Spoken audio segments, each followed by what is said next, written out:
आता थेट परीक्षा असणार आहे देवाची आणि ती परीक्षा घेणार आहे एक नास्तिक महिला शेतकरी. मी बोलतोय देऊळ बंद 2 या चित्रपटाबद्दल. चित्रपटाचा टीजर ड्रॉप झालाय आणि टीजरच्या सुरुवातीलाच तुम्हाला असं समजतं की स्नेहल तेरडे यांनी प्ले केलेलं कॅरेक्टर हे एक महिला शेतकरी आहे आणि तिचा आणि तिच्या नवऱ्याचा काहीतरी वाद होतो आणि त्यानंतर तिचा नवरा रागामध्ये घर सोडून जातो. परंतु घर सोडून जात असताना तो स्वामी समर्थांच्या मंदिराला कुलूप घालून किल्ली देखील घेऊन जातो. आता त्या महिलेला तिच्या नवऱ्याला शोधायचंय. कदाचित तिचा नवरा स्वामी समर्थांचा भक्त असावा म्हणून ती स्वामी समर्थांना वेडवाकडे बोलते, त्यांच्यावर राग व्यक्त करते आणि तेव्हा प्रकट होतात स्वामी समर्थ. ऑब्व्हियसली या चित्रपटामध्ये देखील मोहन जोशी यांनी स्वामी समर्थांची भूमिका साकारली. टीजर मध्ये आणखीन काही गोष्टी आपल्याला समजतात. जसं मागच्या चित्रपटामध्ये म्हणजे देऊळ बंद या चित्रपटामध्ये सायंटिस्टचं कॅरेक्टर ते जसं नास्तिक होतं आणि काही कारणामुळे त्याला प्रवास करावा लागला आणि तो प्रवास काही मंदिरात थ्रू होत गेला, काही लोक त्याला भेटत गेली. तशाच प्रकारचा प्रवास देऊळ बंद या चित्रपटामध्ये तुम्हाला पाहायला भेटू शकतो. आता या प्रवासामध्ये देखील प्रेक्षकांना वेगवेगळ्या ठिकाणी नेलं जाईल. त्यामध्ये काही मंदिर असतील. त्या प्रवासात आणखीन काही लोक तुम्हाला भेटतील. त्यांचे रोल कोणी प्ले केलेत तर महेश मांजरेकर, मंगेश देसाई,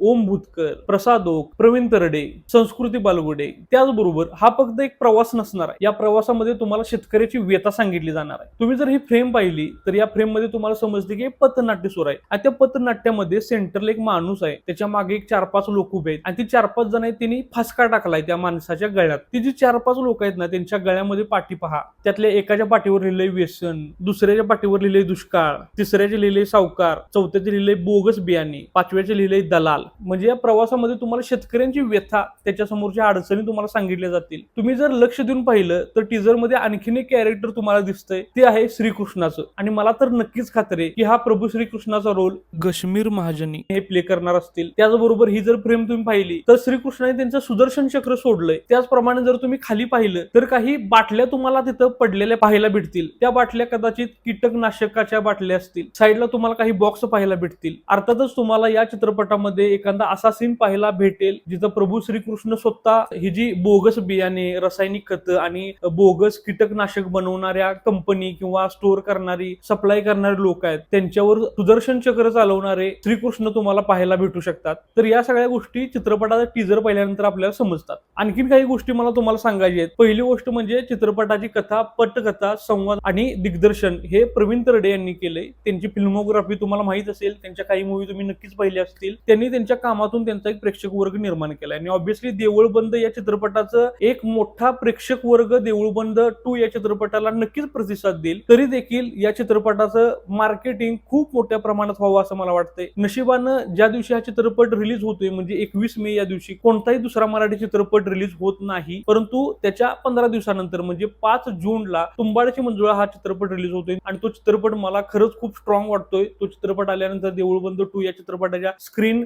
डिवाइड होतील. त्याचबरोबर 15 मे ला म्हणजे देऊळ बंद 2 रिलीज व्हायच्या आधी 15 मे ला बाप्या नावाचा एक मराठी चित्रपट रिलीज होतोय. त्यामुळं बाप्यासाठी ऑलरेडी काही स्क्रीन गेल्या असणार आहेत आणि देऊळ बंद 2 हा चित्रपट येईल तेव्हा जरी दुसरा कोणता मराठी चित्रपट रिलीज नसला तरी देखील या चित्रपटाचं मार्केटिंग चांगल्या प्रमाणात व्हावं. तसं पाहायला गेलं तर 2च आठवडे या चित्रपटाला मैदान मोकळं आहे आणि ह्या मोकळ्या मैदानाचा या चित्रपटाला फायदा व्हावा असं मला वाटतंय. चित्रपट जेव्हा रिलीज होईल तेव्हा हा चित्रपट मला कसा वाटला त्याबद्दलचं मत मी नक्कीच मांडीन. तो माझा व्हिडिओ अपलोड झाल्या तुमच्यापर्यंत पोहोचावा यासाठी तुम्ही या चॅनेलला सबस्क्राईब करा. आपण पुन्हा एकदा एका नवीन चित्रपटावर चर्चा करण्यासाठी नक्कीच भेटू. तोपर्यंत मी सुदर्शन जाधव तुमची रजा घेतो.